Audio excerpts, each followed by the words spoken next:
Un cours en miracles, version intégrale, 74, chapitre 9.8.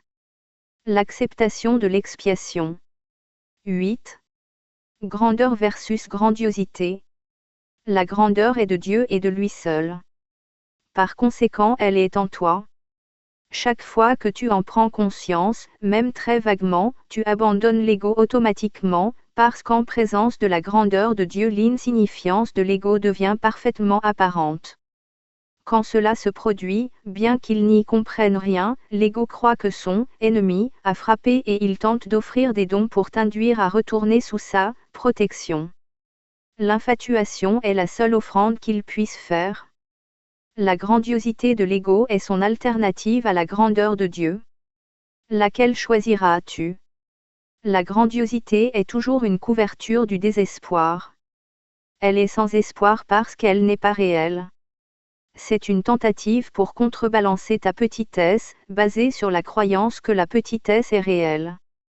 Sans cette croyance, la grandiosité est insignifiante et il ne serait pas possible que tu en veuilles.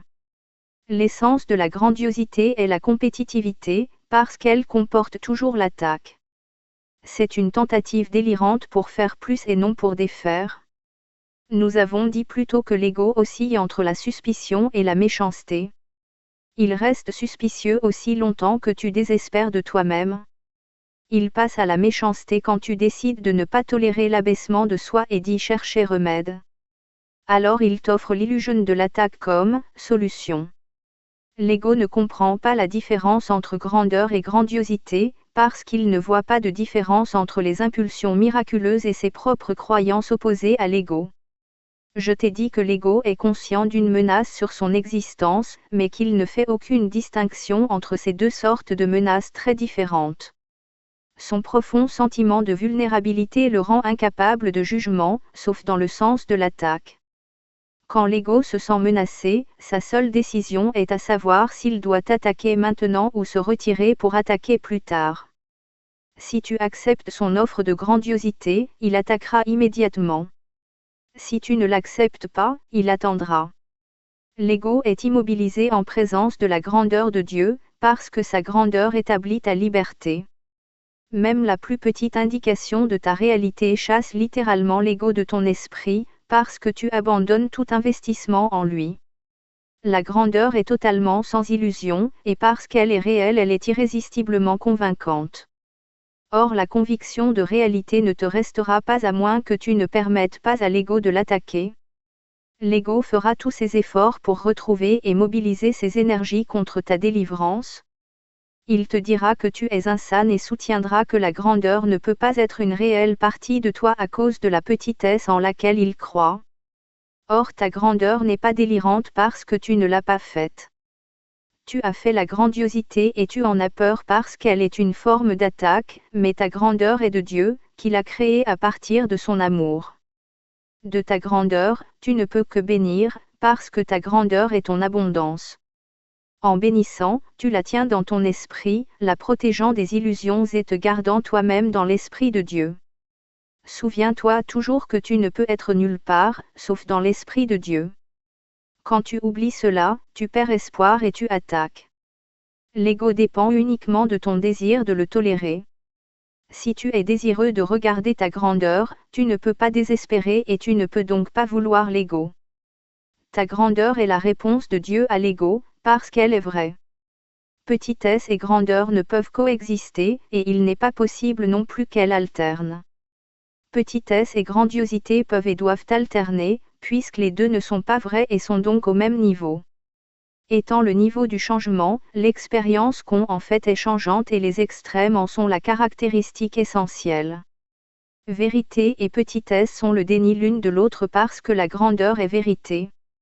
La vérité n'oscille pas, elle est toujours vraie.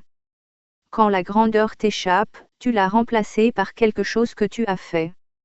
C'est peut-être la croyance en la petitesse, peut-être la croyance en la grandiosité. Or ce doit être insane parce que ce n'est pas vrai. Ta grandeur ne te trompera jamais, mais tes illusions le feront toujours. Les illusions sont des tromperies. Tu ne peux pas triompher, mais tu es exalté. Et dans cet état d'exaltation, tu en cherches d'autres comme toi pour te réjouir avec eux. Il est facile de distinguer entre grandeur et grandiosité, parce que l'amour t'est rendu et l'orgueil ne l'est pas. L'orgueil ne produit pas de miracle, par conséquent, il te privera des véritables témoins de ta réalité.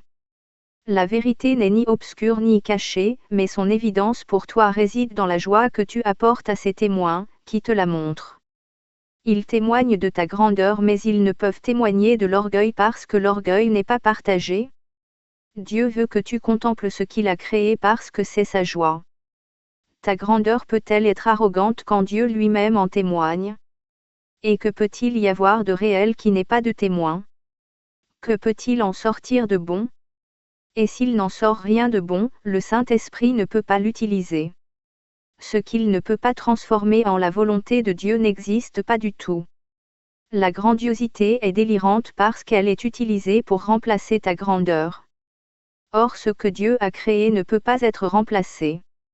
Dieu est incomplet sans toi parce que sa grandeur est totale, et tu ne peux pas en être absent. Tu es tout à fait irremplaçable dans l'Esprit de Dieu. Personne d'autre ne peut remplir la part que tu y prends, et tant que tu laisses vacante ta part de lui, ta place éternelle attend simplement ton retour. Dieu, par sa voix, te la rappelle, et Dieu lui-même y garde tes extensions en sécurité. Or tu ne les connais pas jusqu'à ce que tu leur retournes. Tu ne peux pas remplacer le royaume, et tu ne peux pas te remplacer toi-même. Dieu, qui connaît ta valeur, ne le voudrait pas, or donc cela n'est pas. Ta valeur est dans l'Esprit de Dieu, par conséquent, elle n'est pas seulement dans le tien. T'accepter toi-même tel que Dieu t'a créé ne peut pas être de l'arrogance, parce que c'est le déni de l'arrogance. Ce qui est arrogant, c'est d'accepter ta petitesse, parce que cela signifie que tu crois que ton évaluation de toi-même est plus vraie que celle de Dieu.